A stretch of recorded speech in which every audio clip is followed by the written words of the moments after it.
Good morning and welcome to our first online trig class. I am so excited because I'm in my classroom. I know you're not because I'm staring out to no one. I'm teaching no one, but that's okay because you're all listening to me at home, maybe sitting on your couch in your pajamas, maybe sitting at your desk, wherever you are. I'm so glad you're listening and that you have tuned in to our online trig class. A few things to remember. Wait, we are not going to verify this quarter. We're not going to do much. There will be little minuscule pieces, but ultimately we are done with the chapter 5 and the verifying. But that just means we're moving on to something new. I will try to break these little sessions down into smaller than class size pieces.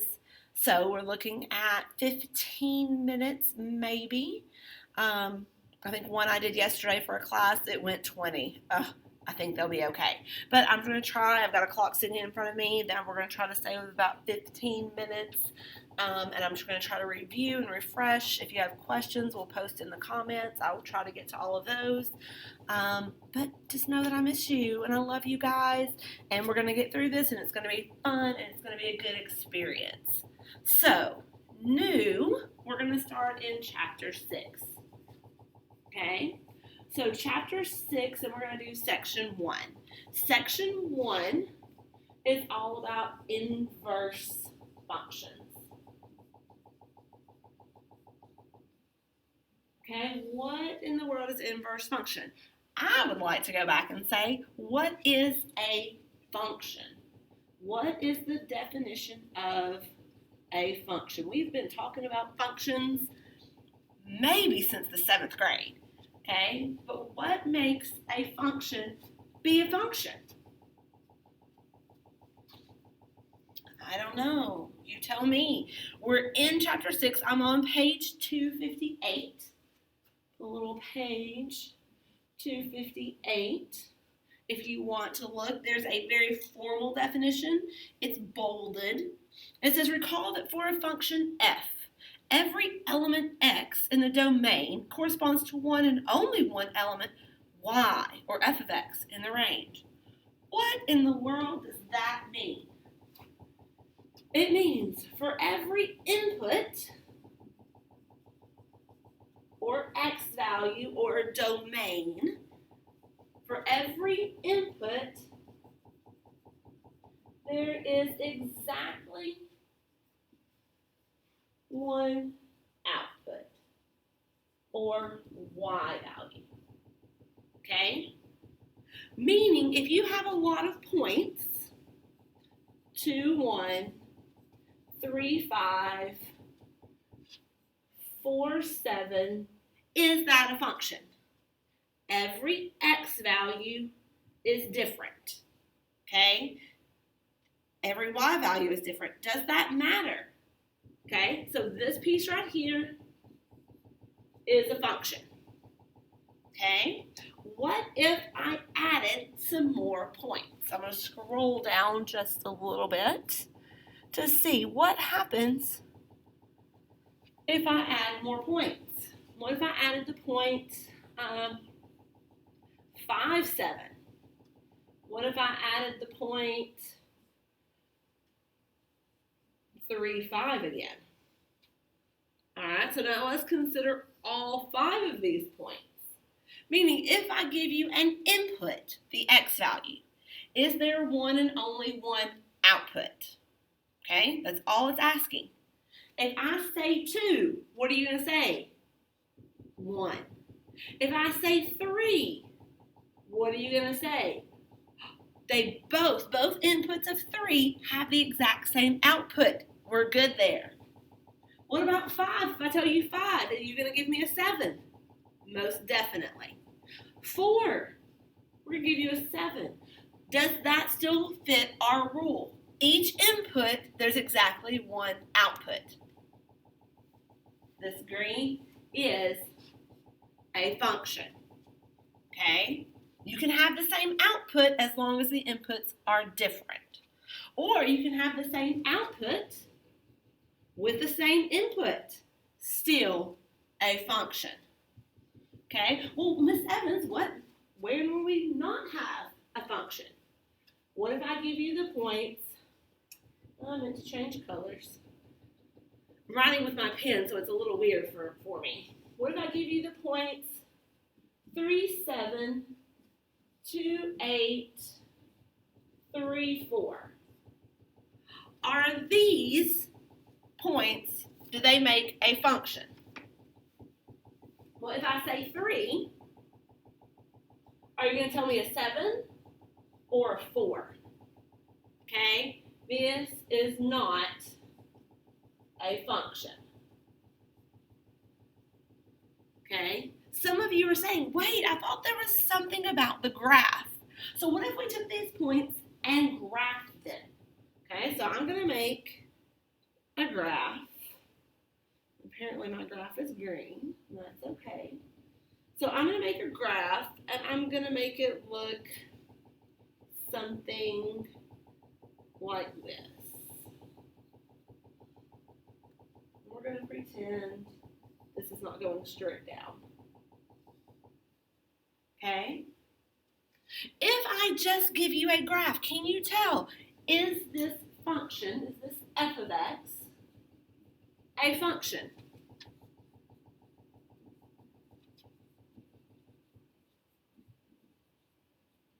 Question mark. There's something that you learned, I believe, in Algebra 2 that is called the vertical line test. Yeah, some of you had it. So you can look at your graph, and like I can hold up a stick, my yardstick's sitting here, but you can't see that. So I'm going to do something else. I'm going to look and say, if I draw vertical lines anywhere on this graph, okay, will my vertical line go through the function at more than one spot? What is your answer? If I keep going. Vertical line test says it only goes through the vertical line one time. Okay? Can only pass through once. Okay? So is this f of x a function? Yes, f of x is a function. It passes the vertical line test. Okay? Now, would there be a graph where one doesn't pass the vertical line test? You might ask. And I will say, well, let's look at an example. I got to change lines if I'm going to do that. So if I have a graph, there's a wonderful graph. It's kind of like a parabola, but it's sideways. Okay, this is my f of x now, my function. Okay, does this function pass the vertical line test? I can try. Oh, we went through it once, and we went through it twice. When that vertical line crosses your function, your graph, at 2 points, we would say f of x is not a function. It does not pass the vertical line test. Okay, that's just to tell, is it a function? Wait, I thought 6.1 was about inverse functions. Okay, so we just had to remember what was a function before we can go and say, well, what is an inverse function? Okay, so an inverse function, first off, must be a function. Okay, there's a definition in your book. We'll read it. A function is defined so that each range element is used once. Then it is called a one-to-one function. Okay, so to have an inverse function, you must start with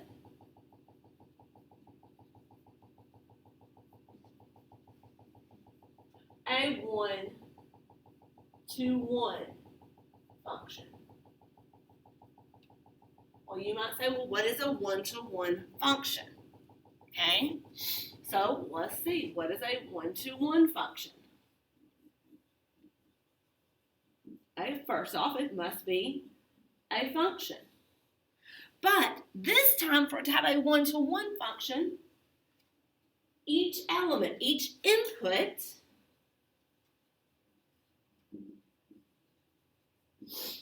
must have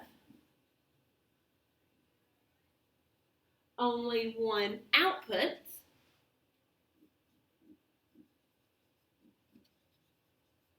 and there's a big and in there. So that this piece is just for a function, but for a 1-to-1 function, and every output must have only one input. Okay? So for every x, there can only be one y, and for every y, there can only be one x. Okay? 1 second. I don't know if you can hear that pounding like I can. It's kind of crazy. So, the one we did earlier with the points, if we have 2, 5,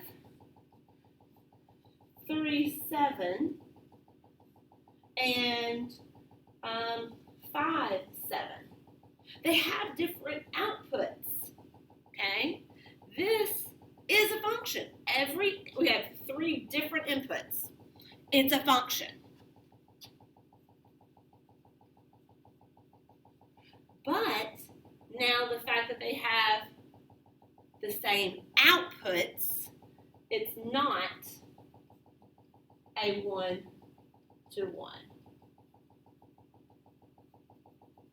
function. Okay? So every input has one output, and each output, I totally just spread that.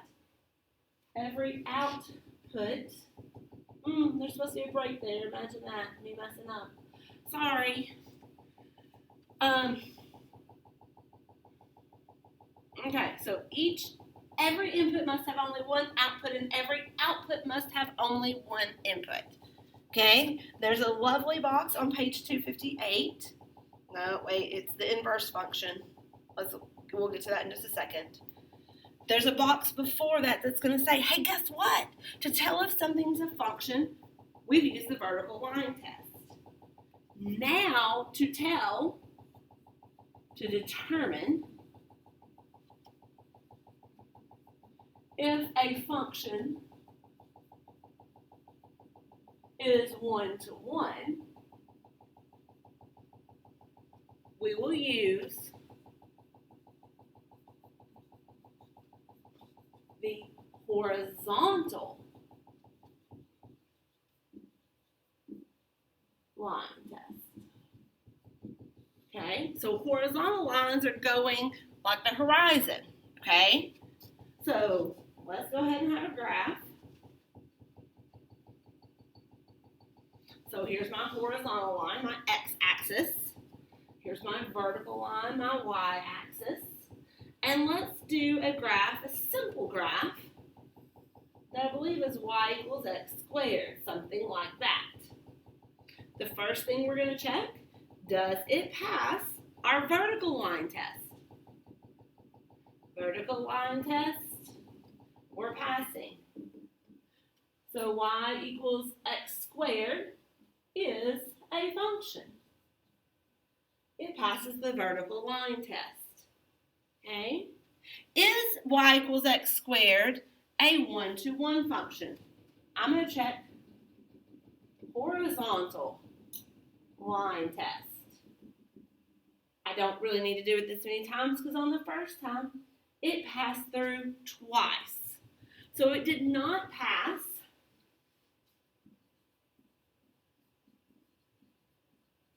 the horizontal line test.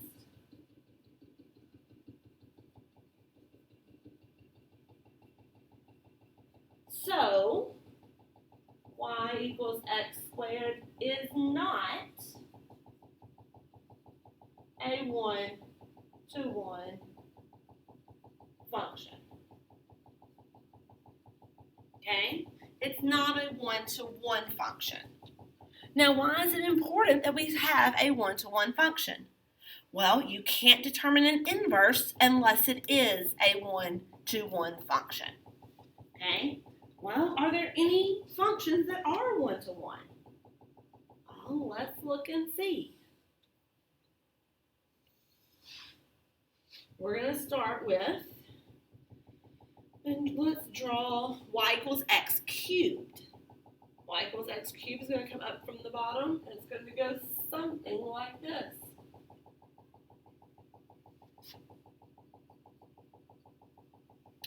Does this graph pass the vertical line test? Little hint, these pieces right here on the bottom and the top are not going straight up and down. If I enter a bigger x, I will get a bigger y. Okay? They just keep going on. They're going over and up all at the same time. Okay? It does pass the vertical line test. It passes the vertical line test. What about the horizontal line test? Does it pass the horizontal line test? Yeah, going up and down. I'm not hitting anything. It passes the horizontal line test.